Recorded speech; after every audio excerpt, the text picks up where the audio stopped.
से ज्यादा फर्जी और डुप्लीकेट नाम मतदाता सूची में जोड़े गए हैं और जिसका मकसद है लोकतंत्र को खोखला करना और संविधान को कमजोर करना। कि ये मामला किसी एक सीट का नहीं बल्कि पूरे देश की मतदाता सूची की पारदर्शिता और विश्वसनीयता का सवाल है। साथियों, क्या भारत में लोकतंत्र की जड़ें हिल रही हैं? क्या वोट की ताकत पर किसी ने चोरी की साजिश रच दी है?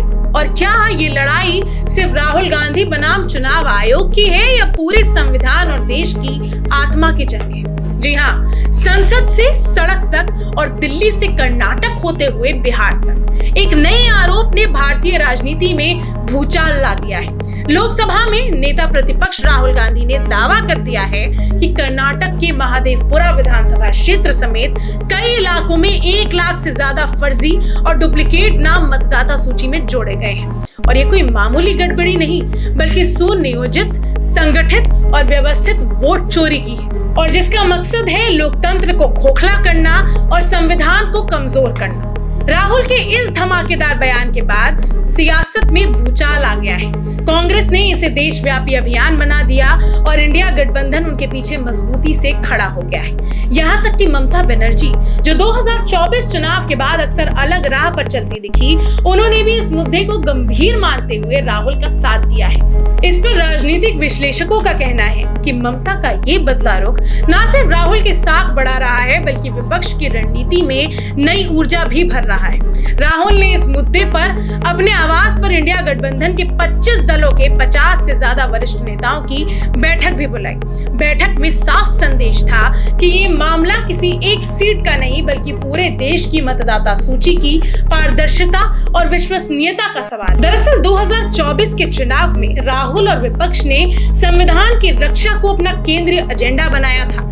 अब वो वोट चोरी को उसी एजेंडे से जोड़कर पेश कर रहे हैं ताकि ये मुद्दा भावनात्मक भी बने और नैतिकता की कसौटी पर भी कस सके। लेकिन चुनौतियां भी कम नहीं है दोस्तों। सबसे पहला, चुनाव आयोग का नोटिस, ठोस दस्तावेजी और निर्विवाद जवाब देना होगा, वरना मामला सिर्फ बयानबाजी बनकर ही रह जाएगा। इस पर बीजेपी का पलटवार भी हो रहा है। बीजेपी पहले ही इसे बेबुनियाद और भ्रामक बता रही है और अगर जमीनी अभियान की बात करें तो विपक्षी एकता को सिर्फ मीटिंग और फोटो तक सीमित ना रहकर इसे जन आंदोलन में बदलना होगा, वरना इसकी कोई वैल्यू नहीं रह जाएगी। इस बीच बिहार विधानसभा चुनाव को इस मुद्दे की पहली बड़ी परीक्षा माना जा रहा है। अगर असर नहीं होता है वहां तो नैरेटिव कमजोर पड़ सकता है। सोमवार को विपक्ष ने संसद से मार्च निकाला। मल्लिकार्जुन खड़गे, राहुल गांधी, शरद पवार, अखिलेश यादव समेत 300 सांसद सड़क पर उतरे। पुलिस ने संसद मार्ग पर बैरिकेड लगाकर रोका तो सांसद सड़क पर ही धरने पर बैठ गए।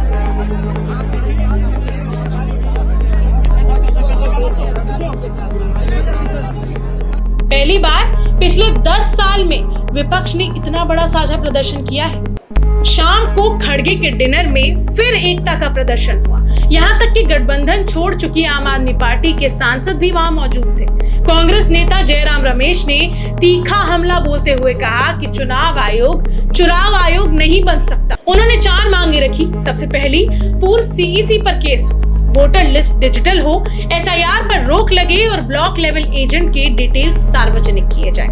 दूसरी तरफ चुनाव आयोग ने वोट चोरी के दावों को तथ्यात्मक रूप से गलत बताया। कहा कि बिहार की ड्राफ्ट लिस्ट पर किसी पार्टी ने आपत्ति तक नहीं दी है। इसी पर राहुल गांधी का जवाब आता है। वो कहते हैं कि डेटा आयोग की वेबसाइट से ही लिया गया है, वो मेरा नहीं है। लड़ाई संविधान और साफ वोटर लिस्ट की है। केंद्रीय मंत्री धर्मेंद्र प्रधान ने राहुल और विपक्ष पर लोकतांत्रिक संस्थाओं को बदनाम करने का आरोप लगाया है और ये ताकतें भारत का लोकतंत्र खत्म करना चाहती है, ऐसा भी कहा है। दूसरा, शिवराज सिंह चौहान ने कहा कि राहुल बार बार झूठ बोलकर देश में अराजकता फैलाना चाहते हैं। इसी बीच कर्नाटक में एक नया मोड़ आया।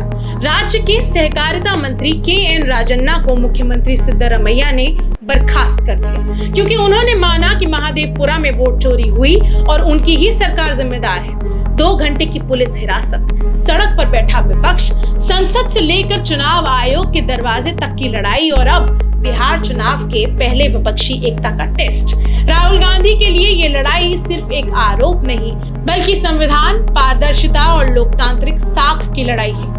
बीजेपी के लिए ये मौका है विपक्ष को बेनकाब करने का और देश के लिए ये सवाल है कि क्या हमारी वोट की ताकत सच में सुरक्षित है या लोकतंत्र की जड़ें चुपचाप खोखली की जा रही है। इस पूरे मामले पर आपका क्या कहना है? क्या लगता है आपको इस वोट चोरी के मामले पर? हमें कमेंट्स में जरूर बताएं और जुड़े रहिए हमारे चैनल के साथ।